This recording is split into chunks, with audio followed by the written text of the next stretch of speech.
Okay. And we're live. Colin, the mics are hot. Sounds good. I'm gonna have to go in and out. I have to figure out how to connect it to my laptop of switching tabs. But Okay. typically we stay on one screen for a while, A so it's while. not big. Yeah. All right, so welcome. This is BitDevs 26, I believe, in Tampa. New face, so welcome to BitDevs. I don't know if you've ever been to a BitDevs before, if this is your first one. First one? Perfect. Okay, so this is at Bitcoin Bay. We are an education 501c3 nonprofit, and typically it's a lot more 101, but we have some developers, so we like to do a deep technical analysis of Bitcoin. You know, people might be reading stuff on Twitter or new proposals, all that kind of stuff. So we want to be that outlet to kind of explain what's going on and people get caught up to speed. So we have a list of topics that's available tampabitdevs.io that we go through. But we don't want to be talking the entire time, so always open for discussion, questions, debate. We have a loose format, but a lot of times we go on tangents. So we'll get right into it. Kind of first housekeeping. Going to mempool.space. Right now, it's very cheap to get transactions in. Not on my computer, so I can't see how many blocks are backed up, but I can't imagine it's a lot. Yeah, I don't think it's many. About 2 sats per VByte. We're on block 887,692. Where block subsidy is not 3.14 for a whole block. Difficulty adjustment going up 5% in about 9 days, with the previous difficulty adjustment about 1.4%. I saw a pretty cool thing earlier today. Someone, granted, I didn't check the math on this, but someone said we're 10% of the way through the subsidy era. So like till 2140. Yeah. Till 2140. Yep. Oh, I see. Okay.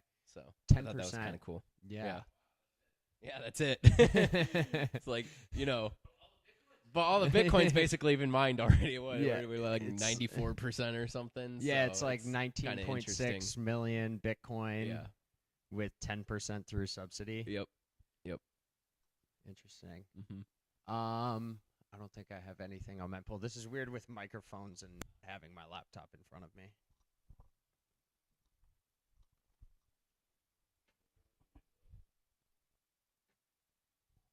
I think he's just trying to switch tabs. Yep.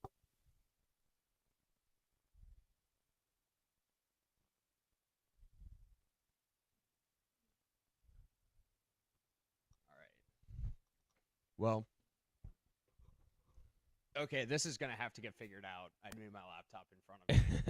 But those first 2 pages I went through was tampabitdevs.io. Has all of our lists and all of our previous topics we've talked about. First topic that I grabbed was Tropic Square, which is, because I didn't look too much into it. I know I've seen it around, but they are being able to purchase secure element chips. So in hardware devices, like a cold card or a foundation, you have a secure enclave that actually holds your private key. And as far as I know, it's like a black box with those things. And Tropic Square is a company that is, I believe, open sourcing a lot of this chip production and like how these secure enclaves work. So it was interesting to see.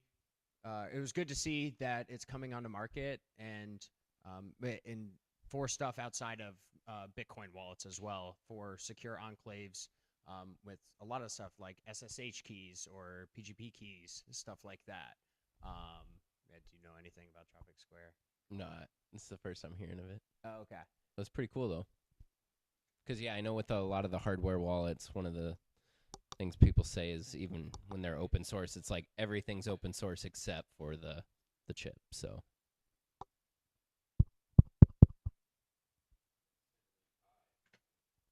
Mm-hmm.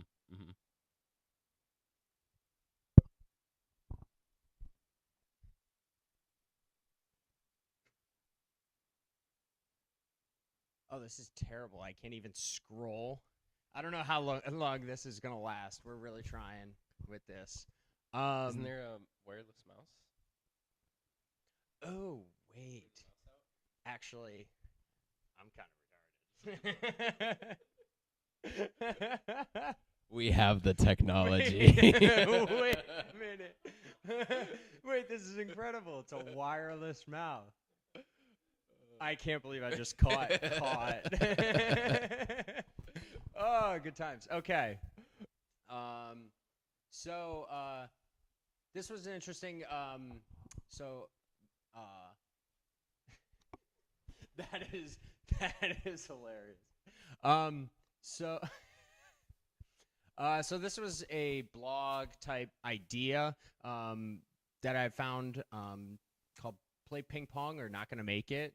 It was an interesting take on how basically you have full self-custody and then you have custody through exchanges. And you can have your opinions about both, but there is like a happy medium. And this blog talks about how can we find a happy medium between self-custody and having your Bitcoin in an exchange. And what this blog talked about was that you could have a kind of meet that happy medium. And there's a little chart here, a little meme chart of playing ping pong with custodian and self-custody, in which the idea proposed was through using wallet software with Arc, which is one of the newer layer 2s in Bitcoin. And how that works is you send Bitcoin to an Arc service provider, and that Arc service provider gives you these virtual UTXOs out. So it works like Lightning, and it's interoperable with Lightning, but it's UTXO based L2. And what it does, the Arc service provider goes through these rounds of refreshing these virtual UTXOs. So as a wallet user, you have to log into the wallet and just like, hey, I'm still here, so that your Bitcoin just doesn't go back on chain. It like is constantly cycling while Arc is going through these rounds that it performs. So it proposes you can play ping pong with self-custody and custody by using these Arc virtual UTXOs of cycling back and forth to play ping pong with your custody. It was an interesting, it wasn't like, hey, here's something I built, but it was an interesting concept. Does anybody have any ideas on ping pong custody of self-custody and a little bit of custody with, say, an exchange? It's ping pong. Yeah, I mean, I heard, or I saw some discussions on Twitter earlier this week around stuff like vaults, where people were saying it's like, you can set up when they're all the discussions about soft forks and stuff for new opcodes. But one of the things that people were talking about with some of the vaults that might be unlocked with some of these new opcodes is that you can kind of do this kind of ping pong thing where it's like, okay, you can have, self-custody, but then there's almost this like backup where, if you don't touch your coins for X amount of years or whatever, that like the custodian can basically come in and be that fallback with, however you set it up, so that you're not kind of how that article was depicting it, like fully on the self-custody, total full self-responsibility for everything, and if you make one mistake, it's gone. It's like it gives you different spend paths and opportunities to keep your funds if you do screw something up. So there's risks with that, right, where if you do set that up and you just forget to touch your funds for 2 years, I guess the custodian could rug you, but like that's not necessarily worse than just full self-custody where you can just lose it. So it's like you still have some responsibility, but you can also rely on, a third party, but not like fully just giving them total control of your coin. So I thought that was kind of cool. Yeah, I think that's great. A great model for like inheritance of setting up, and like that decaying 3 of 5 becomes a 1 of 3, Yep. stuff like that. And I think a lot of that is talked about as far as savings, but someone that, if you live on a Bitcoin standard, your spending wallet, like of a Lightning wallet, refreshing it to keep it in that. It's interesting. I like that. I think ARC or a lot of L2s is just like take your Bitcoin to an L2. Don't even like think about main chain, but it's kind of like, hey, you can do a little bit of both of ping ponging back and forth. And it's a very mimetic blog. Yeah. It was called I like the Roll-Ups. graphics. Yeah, yeah, And the term roll up is pretty awesome. yeah. So I think, and another thing, and I'd have to reread it through again, but because ARC is a UTXO based model, so how it works when you want to send a virtual UTXO, there's a tap tree with different spending paths, and one of those is a collaborative spend that I want to send to Colin, in which it's my key and the ASP server key, and it goes, you can send it over ARC, and then there is the unilateral exit, of which I'm just spending to go back on chain, and I don't need the server at all. So I'd have to reread it, but I think talks about you can have like different spending paths of if anything happens, like here, asking buddy lost his private key, virtual UTXOs expired, can you sweep them and refund it here? And it talks a little bit of like social recovery with it, and like it talks about like npubs being, that identifier of creating a social graph with it. So I don't know if there's any software or if it's just kind of an idea thrown out by this guy. But yeah. Next one, StarkNet, which is a very academic research company, posted about their roadmap of talking what they'd like to do, and they're in the BitVM camp, which is creating the ideal trustless bridges between multiple networks. So their main thing is connecting Ethereum and Bitcoin through trustless bridges, and they talked about unlocking unlocking the value of Bitcoin. Thought it was interesting. 1% of Bitcoin is used in decentralized finance with $2 trillion liquidity. 99% of that is idle. It's just kind of locked up, and we aren't using Bitcoin, and it's just kind of stagnant and just kind of ossifying. So, of course, they're working on a BitVM now that it isn't completely trustless, but they have the track record of a lot of like research in like ZK Starks, ZK proofs on Ethereum and other chains, and kind of waiting for something like Opcat to have the fully trustless bridge. So yes, Darknet.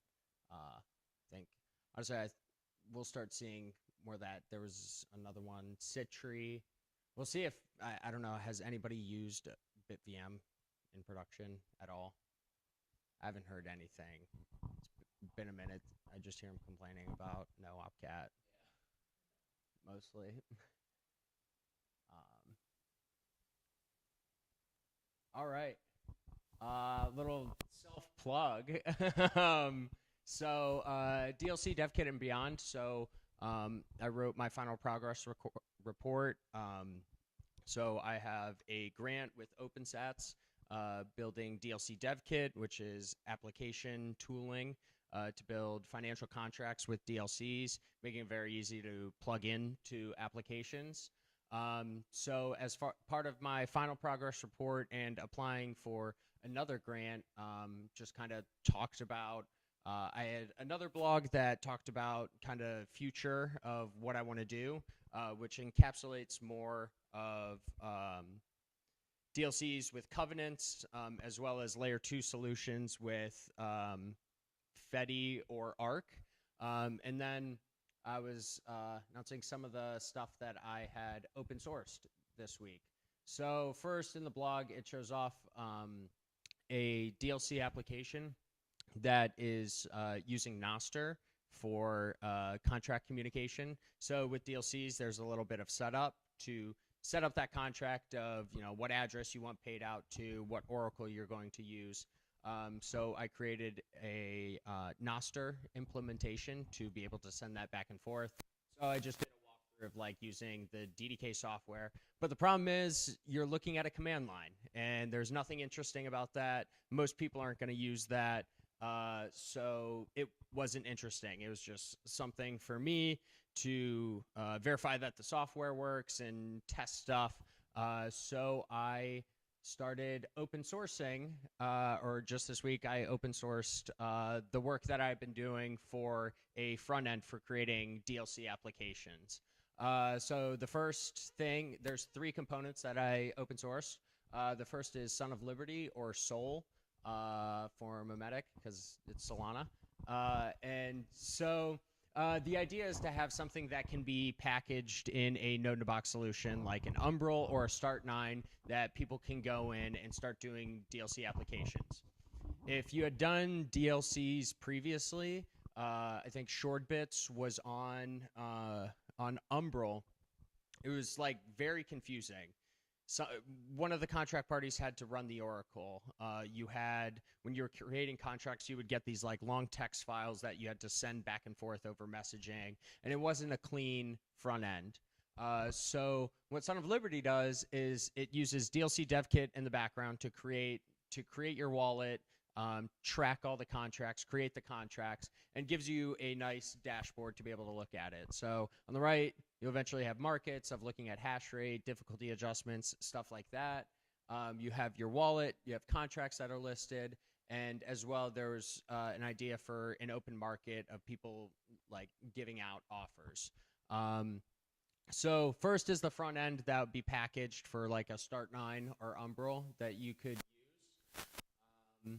And then I explain here kind of what I just explained. The second thing is the Earnest Oracle, which is enabling Bitcoin chain data for DLC contracts. So a big problem with DLCs is Oracle discoverability. How do you find an Oracle on the information that you want? So they kind of need to be rolled up, and part of my grant was maintaining a Oracle library to be able to create these. So if you wanted to create like a sports betting application, you could plug in sports APIs to be able to do that. Earnest Oracle does that with Bitcoin chain data. So basically the idea is any number that Bitcoin Core spits out that you can create an Oracle announcement for it. So things like hash rate, difficulty adjustment, UTXO size, mempool size, and stuff like that to be able to test. So when you're on the front end, you can go click into hash rate. Okay, I'm going to do a hash rate future and put it out into the open market for someone to claim. And then third thing, not sure if it's good. I made it. I don't think it's, I think Noster's probably better, but using Lightning, creating a proxy, a lot of the DLC specification talks with Bolt 8, which is the encrypted Lightning transport for like Lightning Gossip. And you need a public-facing IP, so that cuts out a lot of people with Umbrels or Start9s. And Tor isn't very reliable because you're sending quite a bit of information over the wire. So like if I was a company wanting to do DLCs, you can have proxy DLC communication where your users connects to this proxy and then forwards that request back and forth to contract counterparties. And as well, it's a way to create a market order book. But yeah, these are a couple things. And then for companies that may be interested in using DLC DevKit, SQLX storage support for Postgres and like SQLite and DLC DevKit. But yeah, had to throw in a self plug, and then my other stuff: grant renewal, Tampa flag. No, I did say no. I got 6 months. Yeah, so OpenSats, it was hard to get it approved because like half of the board was saying that DLCs, like no one wants DLCs, but then Lava company Lava goes and raises $30 million like 2 weeks ago. Yeah. So DLCs are getting back, especially like interest. I think Arc is really good for DLCs. Fetty could be. There's a guy working on Fetty DLCs right now. So Can you explain how Arc could potentially use it? yeah. So the biggest thing is capital efficiency. So with DLCs, when you like your funding transaction, it's the same with Lightning. Funding transaction, 6 blocks to close it, 6 blocks, and you're just like kind of you don't have capital because you don't have rehypothecation. Like it's locked in there. It's hard to move those funds around. So as long as like if you can move it as little or as fast as possible in those stages and being able to exit and enter contracts, because if you're like high frequency trading and you just want to do a contract for 30 minutes, well, you have 2 hours theoretically of just block confirmations for a regular on-chain DLC. So if I can enter and exit contracts at say the speed of Lightning or like Arc, which is the same, that's a huge capital efficiency gain for entering and exiting a lot of contracts. Okay, cool. And it's UTXO based, which makes it a lot easier to handle than with like Lightning, because you have to do like all this extra, like this buffer transaction in the commitment transaction. It gets very hairy very quick. Okay. And we got Collins. Yeah. So just this was a blog post kind of after the fact about what went down with the lightning bug that I know some of our members experienced a few weeks ago, where we're asking questions on. It was basically anyone running LND prior to version 18.0.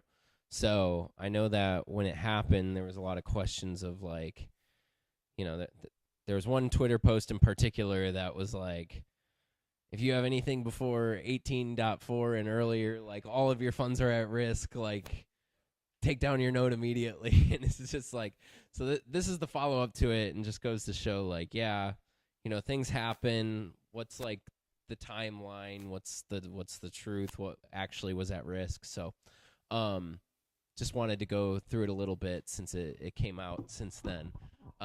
So the gist of it is, from me going through it, is that one, you may want to basically know how to update your node.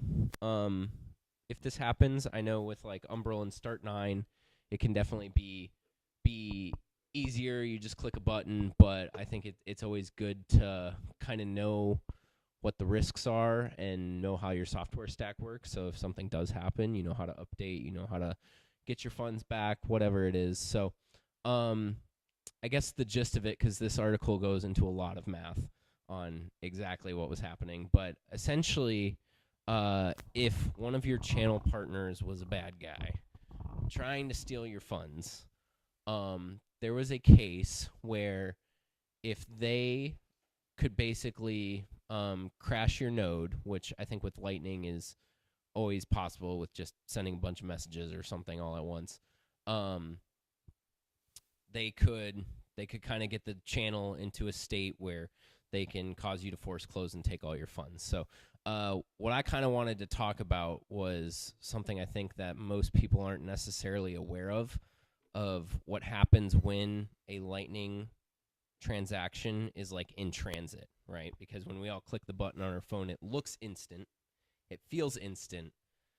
It's not 10 minutes, right? Yeah, sometimes. Sometimes it takes 5 seconds. But I think a lot of people don't really understand what's happening in those 5 seconds.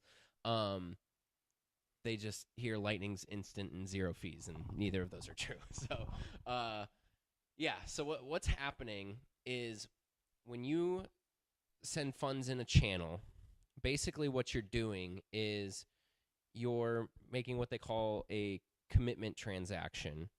And if you hear the term HTLC, is that hash time lock contract? That's the thing that basically you're saying, okay, normally you have a transaction for a Lightning channel that says, I own this much of the channel and you own this much of the channel. But when you're in the middle of sending a Lightning transaction, right, there's like the little portion that's being sent, right? So whose is that? Is it mine or is it theirs, right? And the real answer is it's neither's, and it's an on-chain UTXO that can be redeemed by one of the two parties based on, other stuff that's happening. So if you look at it, if you were to force close a channel in the middle of sending a Lightning transaction, there's actually 3 UTXOs, right? I'm pretty sure. And so yeah, there can be more so that you can what Ben was saying, there's an anchor. So if you ever see a 330 sat UTXO in a force close, that's basically just something you can spend so that you can basically increase the fees. That's your anchor, your starting point. So you're okay, I can spend this UTXO and I can combine it with another one from my normal wallet, and so I can just jack up the fees to force close this thing right away. So yeah, there can be more than 3. But with what I was talking about, there's that third one, that's the in-transit payment part. And so basically what the bug was doing was it was in this intermediate state where it really was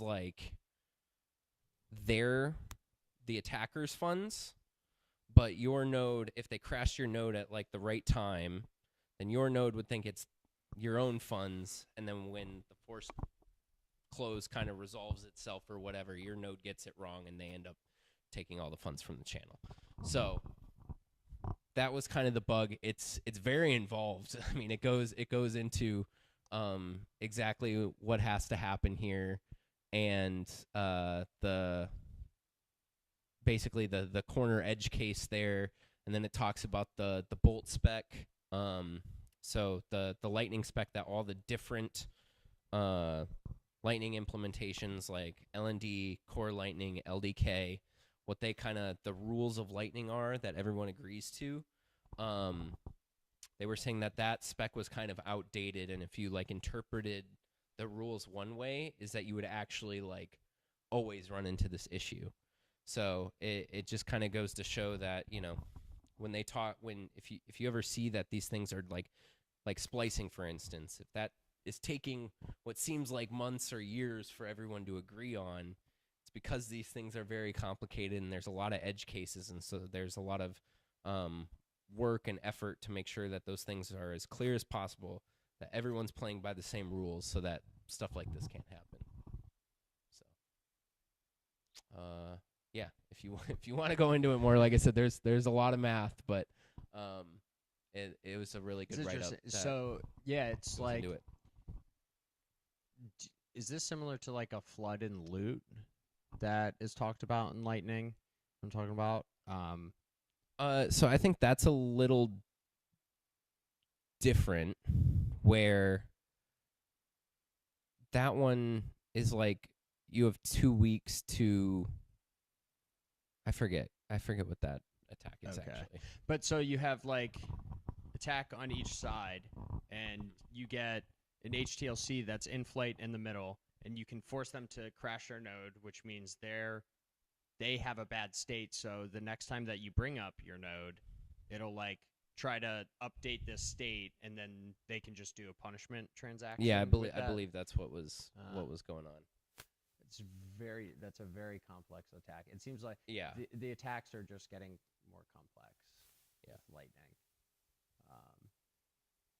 Or you can just call your node barn miner and just take down the network. Just use it and you take down the network. Yep. Added this one as well. The 0 fee commitments for mobile wallets. So what Colin was talking about earlier with anchors, with a new update that was in Bitcoin 28 with transaction relay v3, can allow you to essentially in Lightning in Lightning land that you can, when you sign a commitment transaction or create a channel, you are projecting what the fees are going to be in the future. So if you're going to have this channel open for, months, maybe a year, you have no idea what the fees are going to be in a year. You don't know if it's going to be 2 sats per VByte like now, or if there's going to be like a rune mint and fees are 60 sats per VByte. So if you get your channel force closed, or you want your channel to close because you need those funds on chain, it's going to broadcast at that fee rate. And if your wallet node software doesn't have CPFP, child pays for parent, you're kind of stuck waiting for that. There's a lot with Mutiny that happened where their channel gets force closed and it was at 1 sat per VByte, and they were sitting waiting for the mempool to clear for forever. How long? I think it was like 2 years. I know Wes, it was like he had one stuck for like 7 months. Craziness. And so what you can do now with V3 transaction relay is that you can create for these scenarios that you need to further project out fees.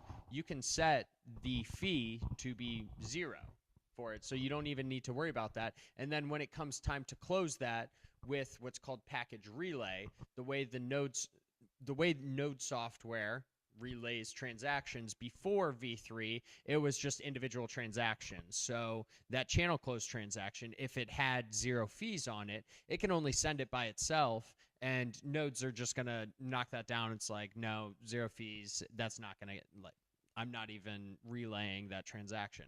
With package relay, you can then create a transaction package in which you go to a node, hey, I have this 0 fee, but I want it included, it's included with this other transaction that spends it. So you can have, these nodes can then infer that these transactions are to be included together, where that other transaction is paying for that fee. And in this blog by T-Bast, he talks about how that's beneficial for mobile wallets. Specifically, they're not routing payments. They're just doing these payments, so they're just receiving or sending HTLC, so that as like upgrading and adding a blip, you could have 0 fee commitments specifically for mobile wallets and get started. See if there's anything in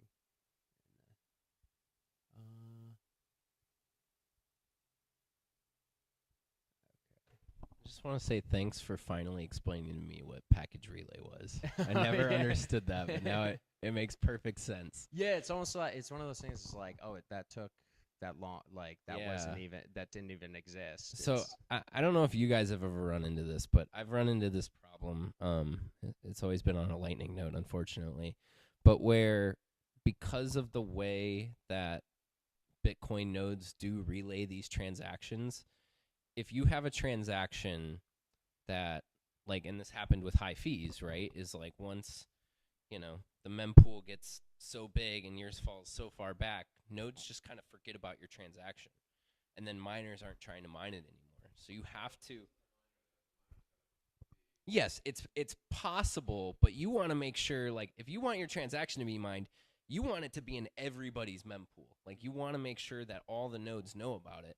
And the problem is that if you're not following the relay rules, then if you talk to like one node, it's just going to be like, nope, I'm not sending that out to anyone else. And so you're kind of, they're like, so you're kind of screwed. So it's cool to see that there's additional options for, basically getting your transactions back out there.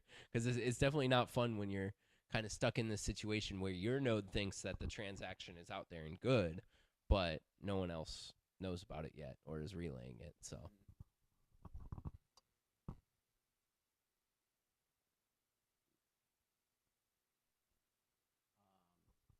okay. One thing is actually like good. This was a good segue. I don't know if you planned that. But talking about wanting your transaction seen by all the nodes. So there was like a research report.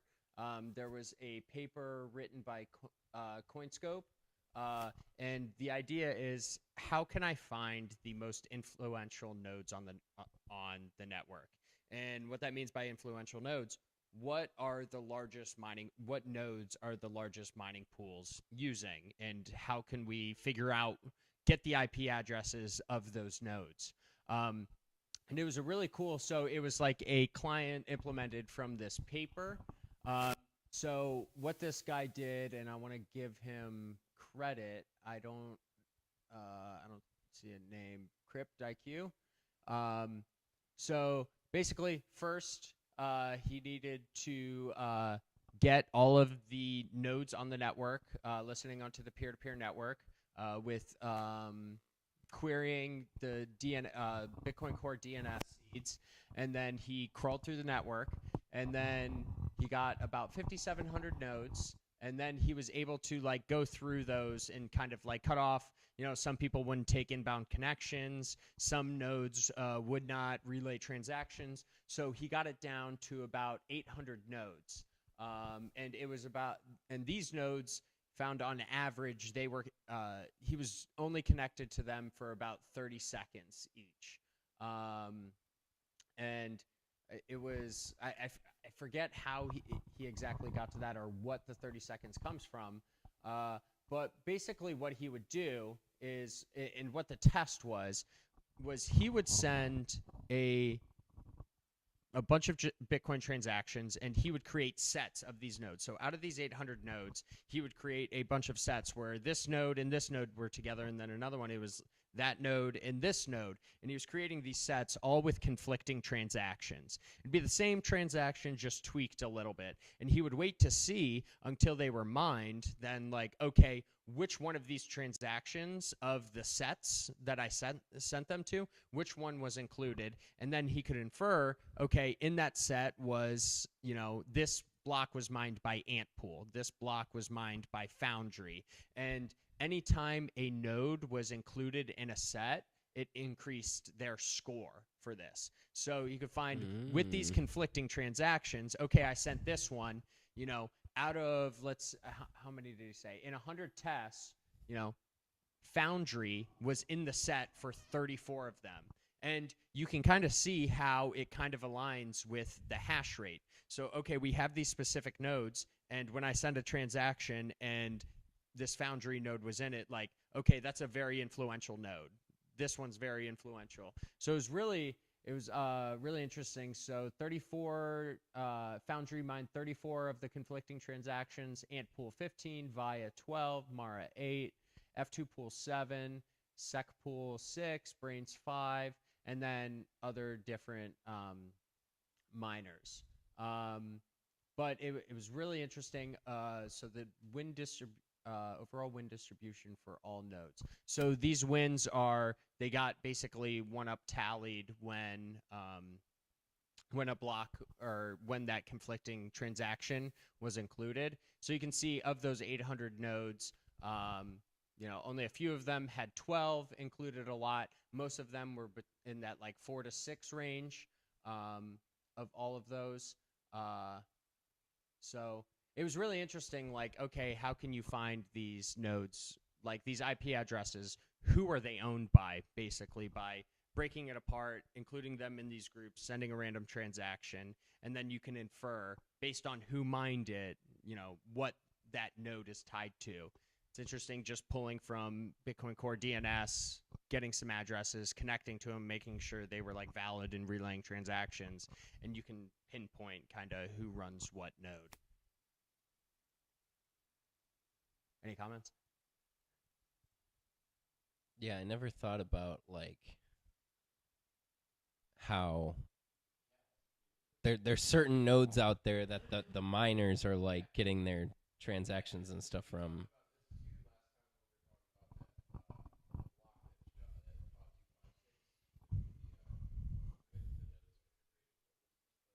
Oh, The heat bit? Future bit. Hashathon?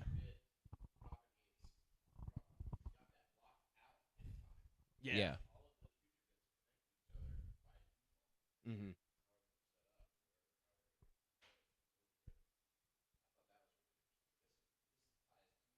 Mm-hmm. It's probably who was it that's set up like connect for setting up all the bit access to connect to all nodes? Who was that?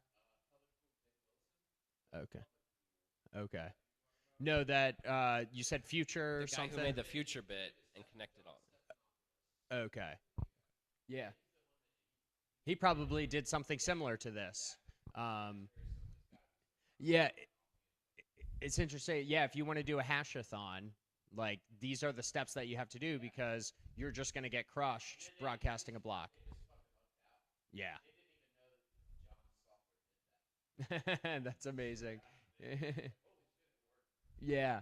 So this guy, he says releasing a client, uh, clean up and share the client code so that you can actually track who the most influential miners. So for anyone looking to do a future hashathon, you'd want to use this client to find the most influential nodes and make sure your block goes to them. So was there? So TampaBitDevs.io. so if I'm understanding this, so if I'm understanding this, like you'd still have to send like conflicting transactions in order to like narrow this down to test it, right? So I think out of all the nodes, he did this 100 times in which there was some kind of algorithm that is referenced in this paper right here. This is the paper that he implemented, and Okay. yeah. And so in this is an algorithm to make the most efficient sets. So, So you don't need a million conflicting transactions. yeah, You only need 100. yeah, you're creating like 15 different sets, and then this one it's a different 15, and so you're sending like 15 different transactions, and they're not going to be spent, I guess, or it's all spending the same UTXO, just like little difference, maybe like I would guess different opereturns, of just like what they are. And so that, okay, this one was included. It was in this set. Okay, this was influential to Foundry. Nodes in this set are influential to Foundry. Nodes in this set are influential to AMP pool and stuff like that.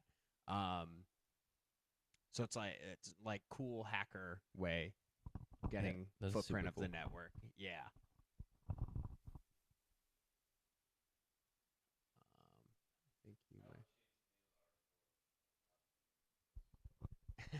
Yeah. Well, a nerd wrote it. Next one, MEV pool, private mempool marketplace standard. Matt Corallo, working with someone else, wrote a proposal for how do we avoid MEV.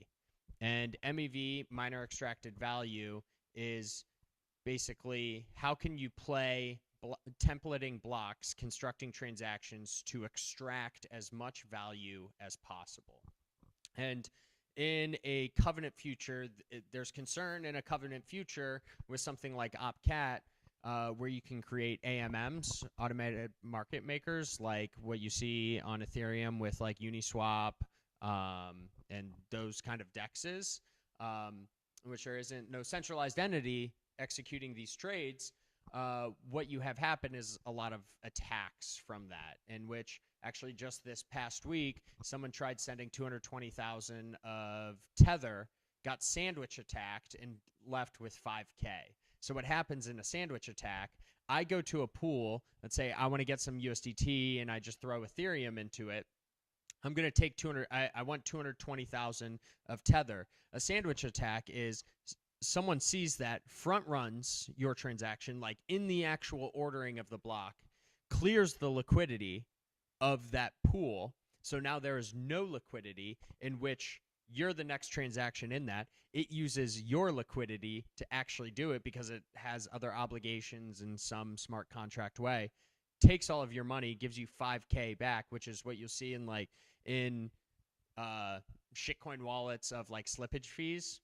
So that happened. He gets 5K. The block producer gets the 215K. And then the next transaction after you is putting the liquidity back in the pool. and it's all because it's ordered sequentially because it's basically a general purpose computer. It just runs it sequentially, so it's clear liquidity, bad trade, put the liquidity back in. So that's an MEV attack. So it became a big problem in Ethereum. So what did they do? So they created a protocol that isn't in consensus, but I think it's called SBS.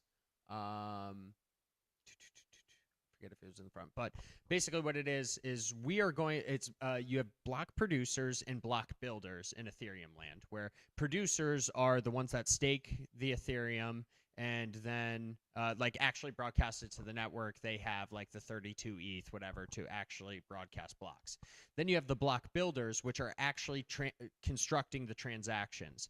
And those are separated because you want to have a marketplace that suppliers, at the end of the day, they're the ones getting the money, the transaction fees from it.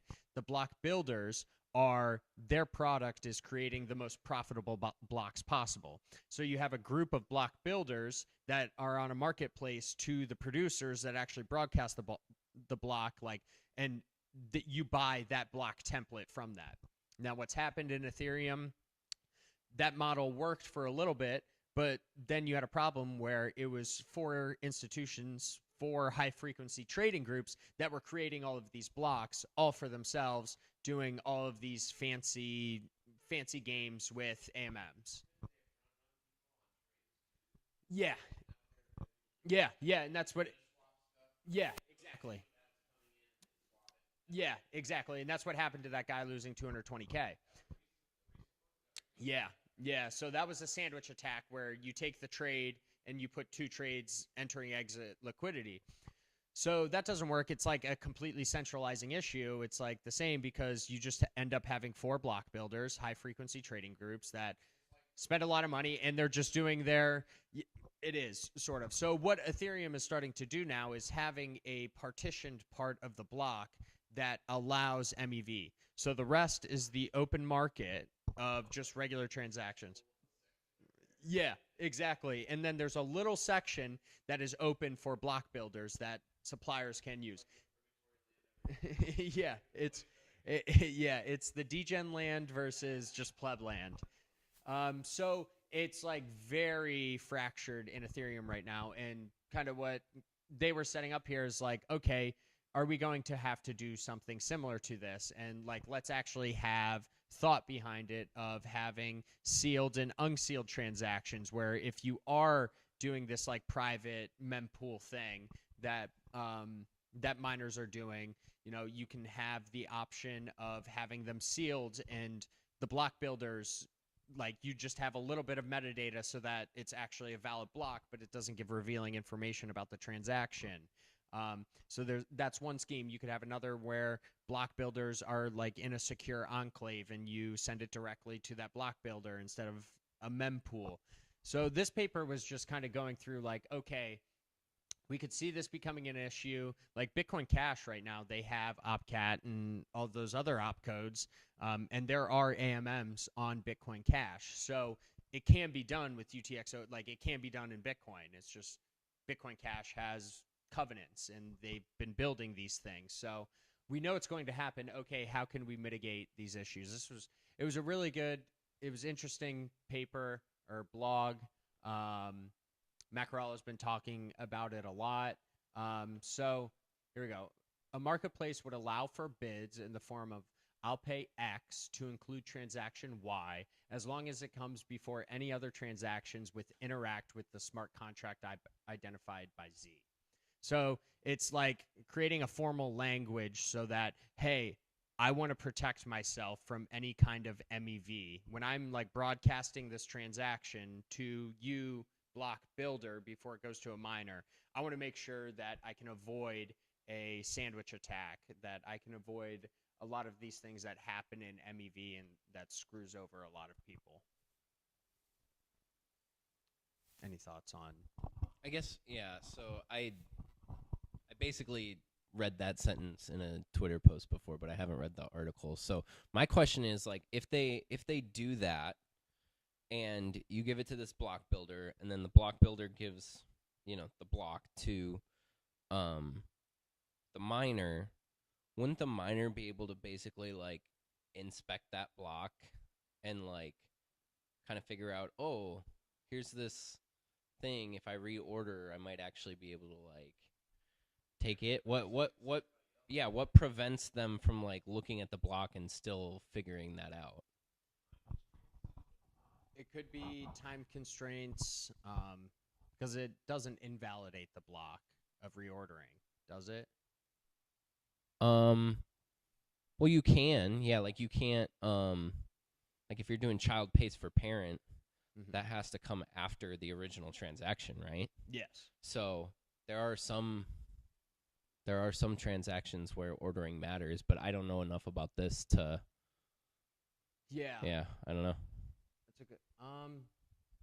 Yeah, I don't know. It could be like part of the sealed unsealed. It could be a race for it. At the end of the day, you have to Okay, so yeah, keep the there's LARPs honest. there's some like proof of work thing. It looks like The sealed and unsealed. Yeah, then it gets into some of these like. unsuccessfully producing a hash. But at some point before you broadcast, you have to have all the information. about the Exactly, that's what I'm transaction. saying. So it could be, it's running, it could be a black box of you just see a market, like as a miner, maybe you just see a market of what the most profitable block is, and that's all you choose, potentially. It says there's 3 trade-offs. Can you scroll down a little bit?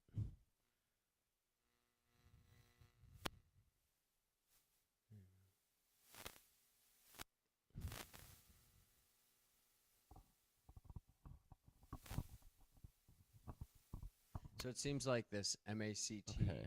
whatever that is, it's a software that Mm-hmm. would do that where they're not really looking at it. It's like you have to trust that it's valid. So yeah, all of this is more about the miners trusting the marketplace rather than the people actually doing the transactions in the marketplace having to trust the miners. So that's interesting. Mm-hmm. Okay.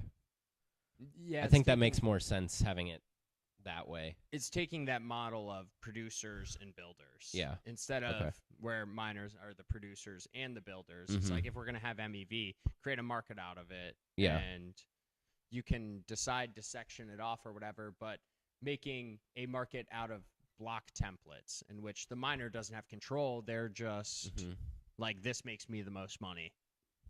Yep. So I'm just going to do that and trusting that it's valid or checking that. Or actually checking that it's valid. And then, yeah, this is the trusted execution for just sealed, like, privacy type stuff. Okay. Yeah, I'll definitely have to go back and read that one. That's interesting. All right, so I'm going to start with yours first. Okay. Well, hope not. Anyways, this was, I thought, interesting. We kind of talked about soft forks at the last one. That was more of like, what are the dangers? What happens? Like, if it's if someone decides to do, if only some people decide to do the soft fork, what's a soft fork versus a hard fork? That kind of stuff. What this article is by AJ Towns, a Bitcoin forking guide. This is like the happy path of what is a potential way to go about doing a soft fork that like people actually agree to. Because I don't know if you guys have been following, but there's some movement happening again around these different opcodes. Like I think the kind of lead one right now is CTV and CSFS. Yeah, that's the next one. And so there's some traction going on there, but if you look on X, there's a lot of back and forth about, is this worthwhile? Should we include more opcodes? Is this too dangerous? Should we ossify? So this kind of just goes into like, okay, what's a general like path to actually doing a soft fork? So I thought it laid it out in very easy to understand terms, with starting with research and development. So you have to actually write some code, make sure that theoretically this thing's safe, that it's doable, that kind of stuff. Power user exploration is kind of like, the devs getting their hands dirty. Can you make a dev kit so that it more easily plugs into like actual applications so that people can use it. Can you use it on? I think I'm gonna click on this because I think there's it goes into a couple details. Yeah, if you guys haven't heard of this, it's like building a usable prototype, getting the actual changes to consensus, which we talked about last time, changing the actual Bitcoin rules, merging into Inquisition, which is like a fork of Bitcoin for testing purposes, and getting it activated on Signet. So if you've gone, I think it's on mempool, but if you click on this little drop down here, you can see, so the one we're familiar with and always talk about is mainnet, but there's also these test nets and the Signet. So Signet is also a test net, but like with different like soft fork rules, or whoever's running it is just like different. It can have these different rules and upgrades already on it so that you can play around and test with it.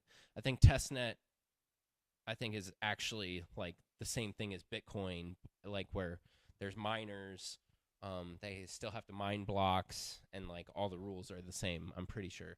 But the coins aren't worth anything, so you don't have to worry about losing a bunch of money. Signet is like a little more of a controlled environment where like someone is actually able to basically sign blocks so that the blocks are more consistent, because like on testnet, sometimes it'll take hours between blocks, and sometimes they'll mine like 10,000 blocks in 5 minutes. Like it's kind of all over the place. So yeah, so this allows you to basically use all those new opcodes or whatever on Signet for testing purposes, so that other people can, kind of see, does it crash my Bitcoin node? Does it work with my wallet software? If someone does this funky new type of transaction, does it actually show in my wallet, or does my wallet like not know how to decode the transaction, and it's like super confused? Found one. Yeah, There's see? Opcat. Opcat is in this Signet transaction. So that didn't take very long, Ben. That was impressive. That was number 2. That's awesome. Yeah. So see, people are like testing this stuff and playing around with it. So that was step 2. Look how ugly Cat is. Yeah, that's awful. Good Lord. Just activate the CTV. The third step in his list was I think industry buy-in. So making sure that there's like actual use cases for it, like, hey, all of you exchanges, would any of you guys ever use this new opcode? No. Okay. Any of the wallet companies that make wallet software, would any of you use it? No. It's like if there's no one that's actually going to use it, then there's not really like a point of doing all this extra work and going forward with it. And then the final one was, he writes it as investors, but basically I took that as, when I read it, to mean anyone who owns Bitcoin. So, again, it's not just about businesses and miners or whatever. It's like actual end users of Bitcoin. Like, would you want to use this thing? Because it makes self-custody easier, because it makes it easier to do inheritance, because you can do things like Arc easier, because you think Lightning's too hard and it's a pain in the ass, and you've been trying it for years. Like, everyone can have their different reasons, but actually like going out and seeing if the community is like on board with this is a big part of it. And then the final 2 were, once everyone kind of agrees, I think this stuff is kind of overlooked sometimes too. So he just goes into finalization, so making sure that there's BIPs out there, kind of like what we talked about earlier with the Lightning standards, and making sure everyone's on the same page, having well-defined rules about like exactly how this thing's going to work, so that people who are making new applications or wallets or whatever can like, they can understand it, they can know how it's going to function, and not like go have to read your code and make sure that it's compatible with your code. They can actually just read the standard and go from there. And then making a PR to Bitcoin Core, activating the code on Signet or something, and then actually, having some test transactions like we just saw out there. So, yeah. So that's like getting the code ready, and then the final step is activation. So he went into 2. I think some people might disagree with him on this, but the 2 he wrote about here was expedited activation. So this is more of like the, I think, minor activated soft fork, where basically you say, okay, this next like difficulty, these 2016 blocks, the miners can say, whoever mines a block can say, I approve of this or I don't approve of this. And in those 2016 blocks, if more than like 90% of them say yay, then you know that the vast majority of miners are like on board with this. They're going to be enforcing these new rules so that you don't have a contentious chain split. So that's one way of doing it. Because then you know that the miners are on board, so you don't have to worry if like not everyone's using it right away. It's just they're going to enforce the new rules. And then if that doesn't work, then you can also do this flag day activation, which is basically where you put in the Bitcoin core code, hey, in 18 months from now on block 1 million, we are going to be like Bitcoin core is going to be following these new rules. And so that basically just gives everyone time, from node operators to miners and whatnot, to, be prepared, start building the tools. They have plenty of lead time to get ready for this thing. So, and it also gives additional time to go talk to the miners, make sure they're not gonna specifically try to cause a chain split, like if they have any objections. Yeah, so I thought it was really cool to see, like, okay, if you actually want to go through and like do a soft fork, what are some general steps that you can follow? Not saying, and he does a good job of saying, like, I'm not in charge. These are not the rules. This is just like a way to think about it feels like this is our last shot at getting it. Yeah, I think so. Especially because it's like, it still feels like no one's actually really opposed to several of these changes. It's just people are like, well, I don't know who's in charge, so like who gets to make this decision? And it's like, it's just such a hard thing to do when you have like a global community of like all agreeing on the same thing, right? That was a great point. I didn't think about like wallet software or other libraries, like, and the long tail effects of it, of following consensus. Like, we've got one more shot before we ossify and don't get it. But the white pill, it seems like everybody's like, we're on like the closest we've ever been. We're on the precipice. And all it took was Jeremy Rubin to come back. He was like, hey, I'm opening up a GitHub. You put in your issues and actually give me a proposal, and I will support one. And what seemed to be getting the most support was Stephen Roos. He put it on Twitter, but kind of got more into it and delving Bitcoin.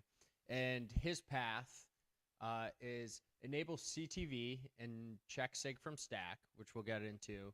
Second, great script restoration.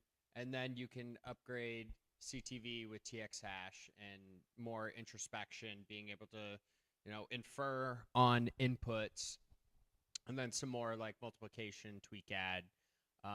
But first being CTV and check sig from stack. And those two, a lot of them, like the TX hash, great script restoration, those are newer proposals. CTV and CSFS have existed for years. The code has been written for years.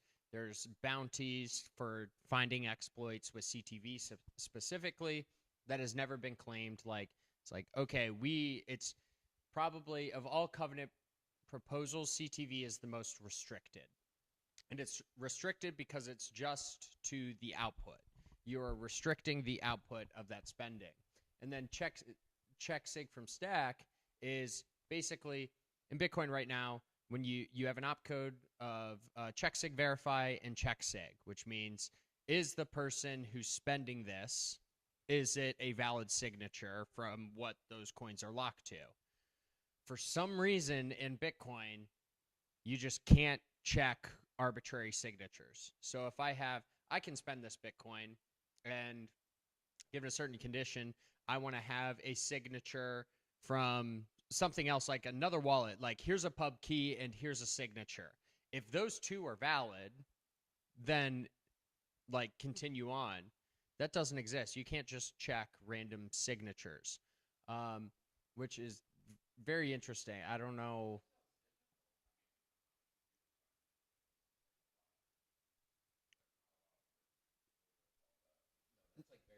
That's like the most, like, that's like, we're talking like all of the internet, like it, like Noster. Yeah, like Noster, when you put in your private key, like to web browser to log into an app, it gives you your public key. It's like the most Like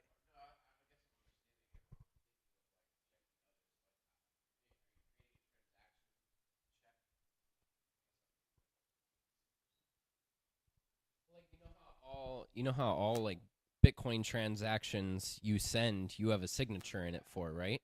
Like, so you can check the transaction signature, but if you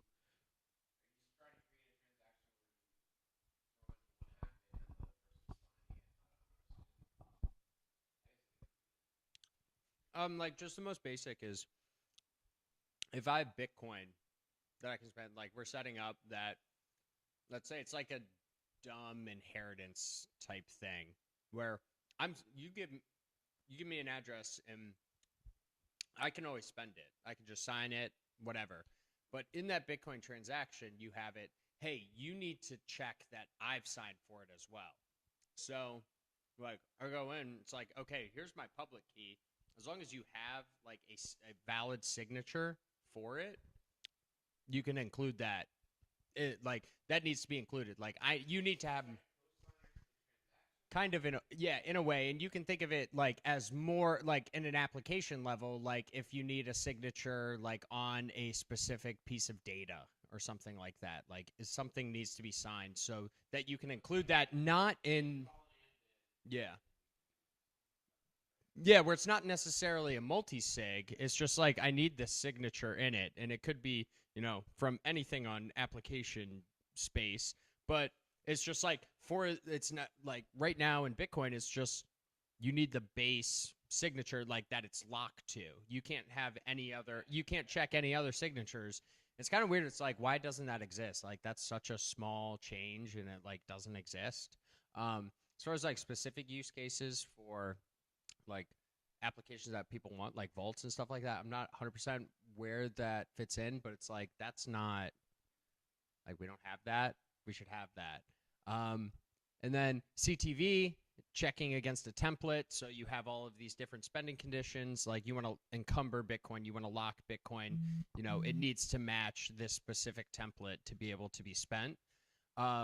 And so those are the first two. They've existed for a while. After that, Great Script Restoration, in which early in Bitcoin's history, there was a lot more opcodes that existed, like multiply, bitwise shifts, and all that. But there was DDoS effects, so Satoshi removed them, and it's adding something novel called a VAROPS budget.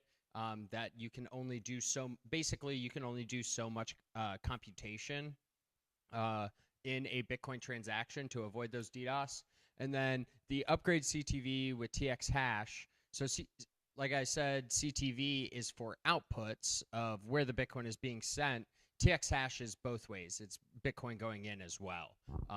So only these kind of inputs and stuff like that. So it's a more expressive, newer opcode that hasn't been like fully explored, or like what we're looking at, that blog of how to upgrade Bitcoin. It doesn't have a lot of that formalized detail on it, but a lot of people have gotten consensus about it. Just the one Jeremy Rubin's behind. It seems like this is the direction that we're gonna go. I think. I hope. Um, any other closing thoughts, remarks? We can wrap it up. All right, that was BitDevs 26.